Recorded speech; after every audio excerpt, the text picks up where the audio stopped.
Okay so hello to all. तो आज का हमारा टॉपिक है गे-लुसैक्स लॉ और हम करेंगे फिर आइडियल गैस इक्वेशन और उसके बाद एक न्यूमेरिकल सॉल्व करेंगे आइडियल गैस इक्वेशन का। और साथ में हम करेंगे आज जो आर होता है हमारा गैस कांस्टेंट उसकी जो है हम सिग्निफिकेंस देखेंगे। जो हमारा गे-लुसैक्स लॉ होता है उसे जो है हम अमोंटोन्स लॉ भी बोलते हैं। तो ये दोनों में कंफ्यूज नहीं होना, ये दोनों एक ही लॉ है। तो ये लॉ बोलता है कि जब भी हम किसी गैस का जो है वॉल्यूम को कांस्टेंट मान लेते हैं तो जो उसका प्रेशर है वो डायरेक्टली प्रोपोर्शनल हो जाता है किसकी, एब्सोल्यूट टेम्परेचर की। तो हमने जब वॉल्यूम को कांस्टेंट माना तो हमारा जो प्रेशर है वो डायरेक्टली प्रोपोर्शनल हो गया एब्सोल्यूट टेम्परेचर की। और इसको मैथमेटिकली लिखते हैं P is directly proportional to T। अब यहाँ पर जो T है वो है एब्सोल्यूट टेम्परेचर और एब्सोल्यूट टेम्परेचर होता है 0 केल्विन। 0 केल्विन। अब जिसने जो है मेरा पिछला टॉपिक देखा होगा उसे पता, उसमें मैंने जो है अच्छे से एब्सोल्यूट टेम्परेचर को से डिफाइन किया है। अब जो हमारा नेक्स्ट चीज़ है वो है आइडियल गैस इक्वेशन। तो हमने अभी तक जितने भी लॉज पढ़े हैं, Boyle's law, Charles law, Avogadro's law और ये जो हमने अभी पढ़ा गे-लुसैक्स लॉ, इन सब को हम कंबाइन करके जो है एक आइडियल गैस इक्वेशन बनाते हैं। तो अब हम इसकी जो है वो डेरिवेशन करेंगे और समझेंगे कि आइडियल गैस इक्वेशन होती क्या है। तो it is a mathematically expression which gives the solution between the pressure, volume and temperature of A gas. तो ये एक ऐसी एक मैथमेटिकली एक्सप्रेशन है जो हमें रिलेशन बताती है किस किस चीज़ के बदले में। ये हमें रिलेशन बताती है प्रेशर का, वॉल्यूम का और टेम्परेचर किस में, एक गैस में। हाँ, तो इसको जो है हम डिराइव करते हैं सिंपल जितनी हमने गैस लॉस पढ़े, और ये जो इक्वेशन हमारे पास आती है ये सारी गैस लॉस को जो है वो सेटिस्फाई करती है। तो हमारे पास जो है वो 4 गैस लॉज होते हैं। पहला होता है गे-लुसैक्स लॉ, दूसरा है बॉयल्स लॉ, तीसरा है एवोगैड्रोस लॉ, लास्ट है चार्ल्स लॉ। तो गे-लुसैक्स लॉ में हमने पढ़ा कि जो हमारा प्रेशर है वो डायरेक्टली प्रोपोर्शनल होता है टेम्परेचर की। बॉयल्स लॉ में हमने पढ़ा कि जो प्रेशर है वो इन्वर्सली प्रोपोर्शनल है वॉल्यूम की। ये तो हो गई प्रेशर की।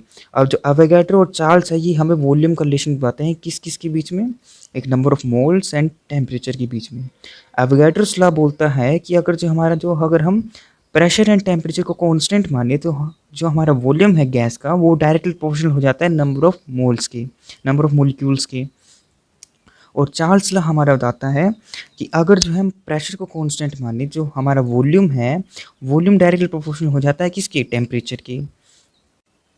ओके जब हमने सारे गैस लॉज को कंबाइन किया तो हमारे पास जो इक्वेशन बनी वो बनी PV is directly proportional to NT। और ये जो हमारे सारे लॉज हैं इनको सेटिस्फाई कर रहा है। अब हम जब भी डायरेक्टली प्रोपोर्शनल का साइन हटाएंगे तो हमारे पास जो है एक कांस्टेंट लग जाएगा, और वो कांस्टेंट यहाँ पे है गैस कांस्टेंट, जिसे हम यूनिवर्सल गैस कांस्टेंट भी बोलते हैं। अब हम जब बात करते हैं वैल्यूज़ की तो इसकी जो वैल्यू होती है वो होती है 8.314 joule kelvin inverse mole inverse. और अगर हम बात करें कैलोरी में तो इसकी वैल्यू होती है 1.99 calorie kelvin inverse mole inverse. और जब भी हम प्रेशर की बात करते हैं तो फिर उसकी जो यूनिट आती है वो आती है 0.0821 लीटर 1 एटमोसफीयर का प्रेशर पर मोल पर केल्विन। यानी कि हम इसको लेंगे LATM मोल इनवर्स की -1 या फिर की इनवर्स। अब हम बात करें हम इसे लिख सकते हैं PV equal to NRT and R को हम लिख सकते हैं PV अपॉन NR। अब जो P है ये होता है हमारा प्रेशर और V है हमारा वॉल्यूम, N है यहाँ पर मोल्स और R है हमारा टेम्परेचर। तो हम लिख सकते हैं pressure into volume upon moles into temperature.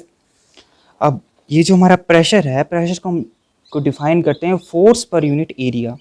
तो देखो हमने प्रेशर को लिख दिया force per unit area, volume वैसे का वैसा और मोल्स एंड टेम्परेचर वैसे के वैसे रखे। अब जो फोर्स है वो तो हमने एज इट इज़ रखी एंड वॉल्यूम को लिख दिया हमने लेंथ का क्यूब और एरिया को लिखा हम लेंथ का स्क्वायर। अब लेंथ की स्क्वायर से जो लेंथ का क्यूब है उसकी जो पावर है वो कट हो गई और हमारे पास बचा ओनली लेंथ। फिर हमारे पास जो रिजल्ट आया वो आया force into length upon moles into temperature.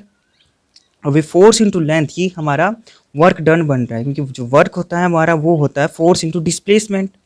Displacement means कोई डिस्टेंस या फिर कोई लेंथ हो तो वो हो गई हमारी वर्क डन। तो यहाँ पे फोर्स इंटू लेंथ बन गई हमारा work done and moles into temperature as it's रहा।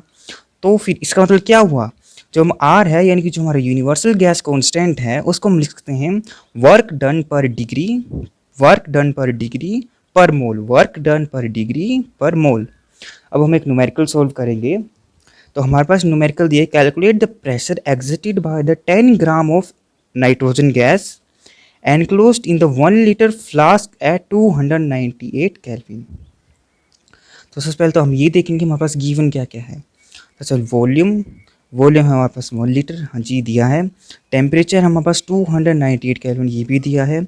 हमारे पास प्रेशर एंड मोल्स नहीं दिए, तो प्रेशर तो हमें वैसे भी कैलकुलेट करना ही है, लेकिन उससे पहले हमें जो है मोल्स कैलकुलेट करने पड़ेंगे। तो मोल्स का फॉर्मूला होता है given mass upon molecular mass.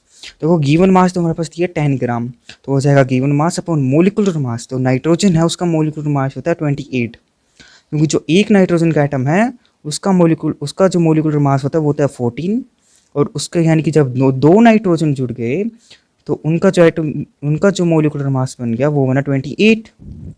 तो इसका जो मोल्स आए वो आए 10/28, और इसे 10/28 को हम एज इट इज लिखेंगे और इसको हम डायरेक्टली कैलकुलेशन में पुट कर देंगे।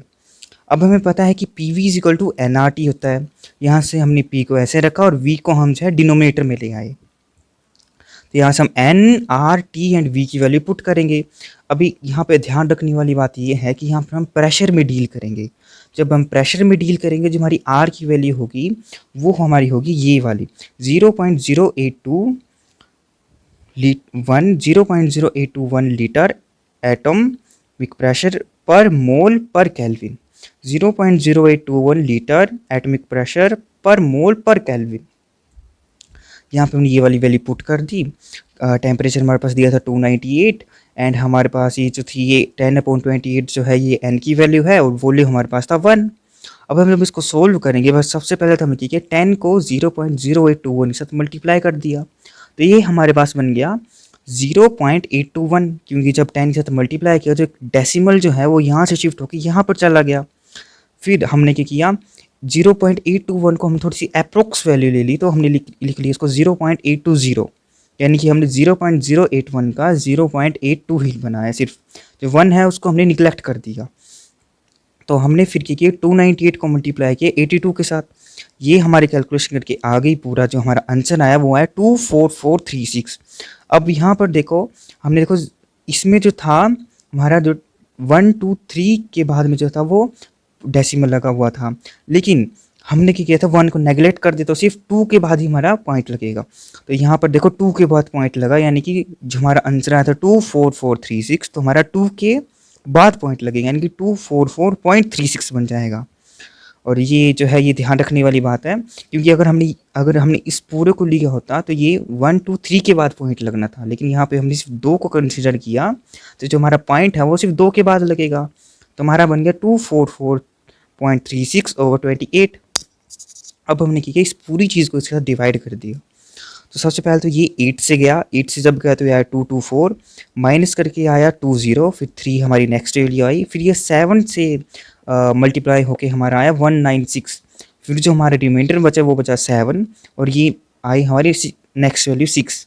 अब ये जो है 3 से मल्टीपल करने पे जो हमारा रिमाइंडर तो बचेगा, लेकिन हमारे पास कोई नेक्स्ट चीज़ पुट करने के लिए है नहीं, और हम इतनी डीप में जाके कैलकुलेशंस नहीं करेंगे। तो हमारी जो वैल्यू आ गई वो आ गई 8.73। तो हम यहाँ पे लिखेंगे जो हमारा प्रेशर आया वो आया 8.73 एटमॉस्फेरिक प्रेशर आया। इसके जो मैंने नोट्स हैं वो मैंने PDF के फॉर्मेट अपलोड कर दिए, और उसका जो लिंक है वो आपको डिस्क्रिप्शन में मिल जाएगा। Okay, thank you.